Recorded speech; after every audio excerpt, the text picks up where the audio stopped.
Good morning everyone, কেমন আছো সবাই? আশা করি ভালো আছো। আর আমিও খুব ভালো আছি।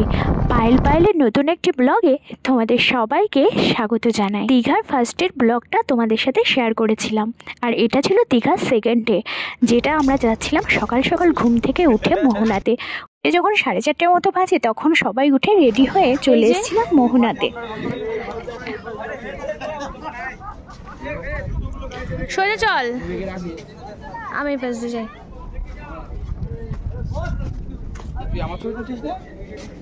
তুই আমার ছবি তুলছিস না? তাও আমাদের যত সকালে পৌঁছানোর কথা ছিল অত সকালে পৌঁছাতে পারিনি। বোঝোই তো, সবাই মিলে রেডি হয়ে একসাথে বেরোনোটাই একটু দেরিই হয়ে যায়। জ্যান্ত টাওয়ারটা কই? আমার টাওয়ার কামড়ে দিলে টাওয়ার হয়ে যাবে। দেখি মাথায় নিয়ে যাবা? মাথায় নিয়ে যাবা? কি ওর একটা পা ভেঙে গেছে। কোথায় পাই? দুটো পাই যে একটা উইকেট। বেশি করিস না, দেবে এখানে কাইন্ডা। ওর চোখটা এখন নিচু। এই পাথর যাবে। ছেড়ে দে। সব থেকে মজার ব্যাপার মোহনাতে হয়েছিল লাল কাঁকড়া ধরা। কত চেষ্টা করে সবাই একজন ধরেছিল, তো এত জোরে দৌড়ায় আর হঠাৎ করেই না মাটির মধ্যে ওরা লুকিয়ে যায়। তো এটা নিয়ে একটু মজাই করছিলাম। তারপরে চলে আসলাম খেতে, আমরা ব্রেকফাস্ট করতে মোহনাতেই।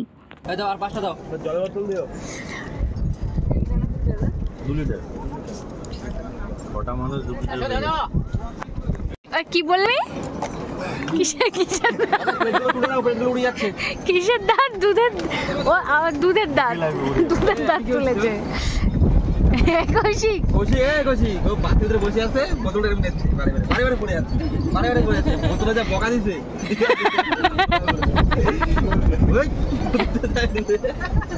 সবাই মিলে একসাথে ঘুরতে আসার মজাটাই আলাদা। আরও সাগর পাড়ে ব্রেকফাস্ট করার সময় এতটা আনন্দ হয়েছিল আর এতটা মজা হচ্ছিল বলে বোঝাতে পারবো না। ছিল লাইফে কোনো টেনশন নেই, তাড়া নেই, পুরো বিন্দাস।